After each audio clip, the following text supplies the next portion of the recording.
little NBA with our in-house sniper. It's one of the greatest shooters of all time, J.J. Redick with me. J.J., listen to what Chauncey Billups said last night before the Blazers-Nets game. Kyrie he's a wizard, man. You know, he's must-see TV. I personally think that as somebody that played the position, I think that Kyrie's the most skilled player to ever play that position. Just straight skill. Nothing else, just straight skill. Kyrie has a good argument for most skillful player who ever lived, like a good argument. The wisdom to deploy those skills optimally in the service of helping your team win is a separate conversation, right? But just in terms of tangible skills, who's definitively ahead of Kyrie? Look, it's very difficult to compare players from different eras. The game has changed a ton. Sure. You know, Steph Curry takes 10, 12 three-pointers a game. That wasn't happening in the 90s and 80s. When Chauncey, I love Chauncey's take, by the way. When he talks about Kyrie being a wizard, he's talking about with the basketball. So what are the skills you do with the basketball? You shoot it, you dribble it, you pass it, and you finish around the rim. The only guy that's really on the same level as him historically is Steph Curry.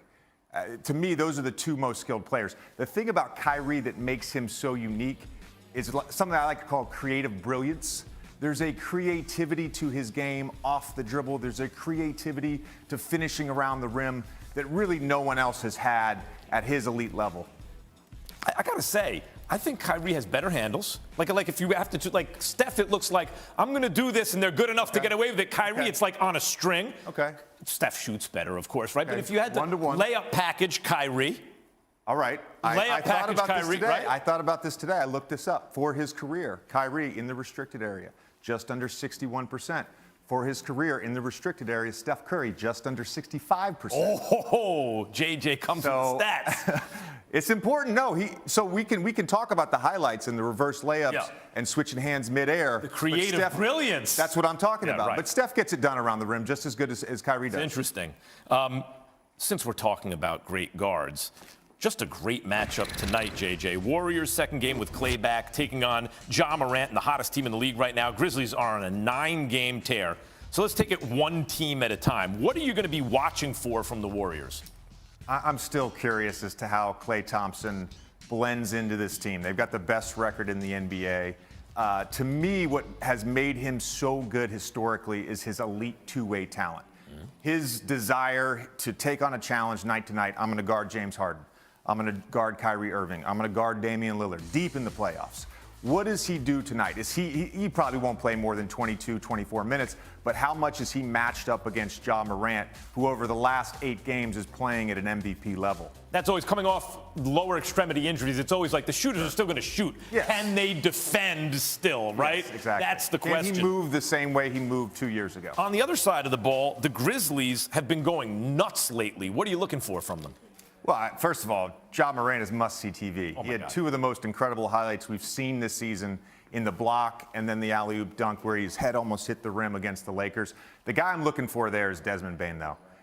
You could make an argument right now that most improved player in the league right now, number 1 is Ja Morant, number 2 is Desmond Bane.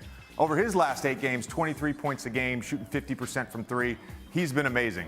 That block, JJ, honestly, when I think of the greatest athletic highlights I've ever seen, that's in the conversation and not recency bias. He looked like a superhero who's not allowed to reveal his true identity and almost forgot, right? And started to fly. It was ridiculous. All right.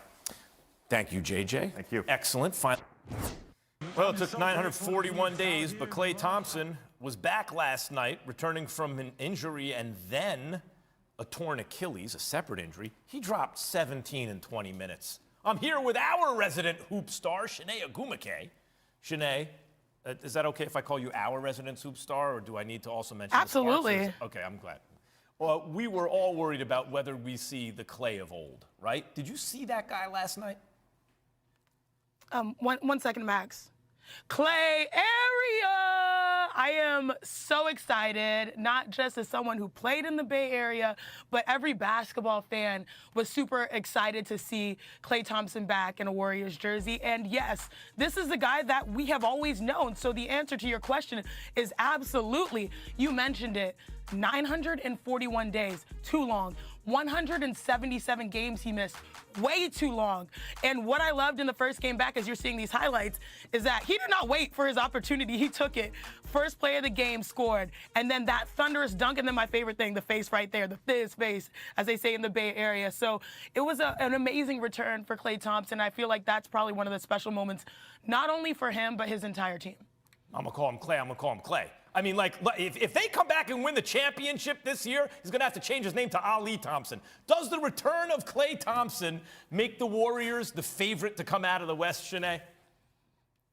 Honestly, I think it's 50-50 for me right now. And if you look at the records, I believe both teams, the Warriors and the Phoenix Suns, are both 30-9.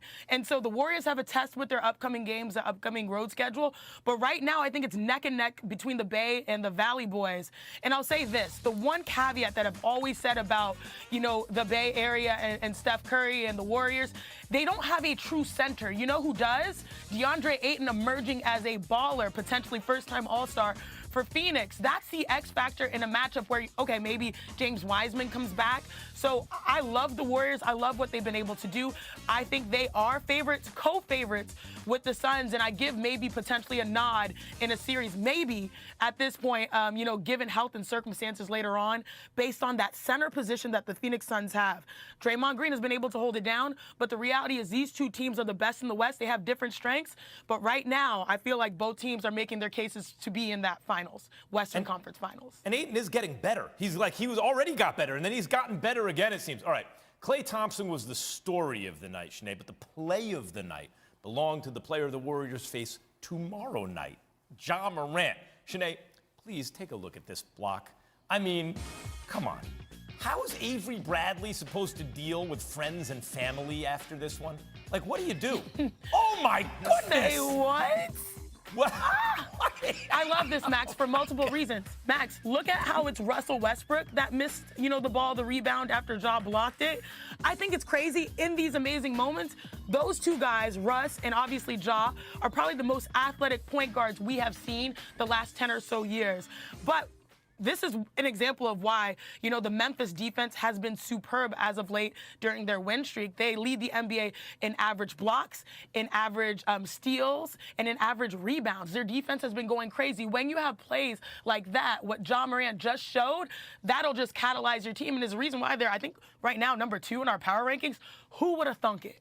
It's like Ja's like an X-Man posing as a basketball player, and he almost gave away the fact that he's actually superhuman. Like, he really started to fly and then remembered, oh, no, people can't know I actually fly. Let me just stop and grab this ball. They can't see all my tricks just yet. Right, it's unbelievable. Can they surprise people in the playoffs this season? I can see a run similar to what we saw in the Eastern Conference all the way to the Eastern Conference Finals, like the Atlanta Hawks. This Memphis Grizzlies team has a lot of the same capabilities. Both we saw, last year we saw Trae Young dazzle and shush the guard in, right, and take a bow. I mean, Ja's having that meteoric type of rise where it seems like, especially now, just refining and peaking, hopefully, at the right time. Their defense is great. Their development as a team overall, Jaren Jackson Jr., Desmond Bane going from about, I think 7 points per game to this year's 17.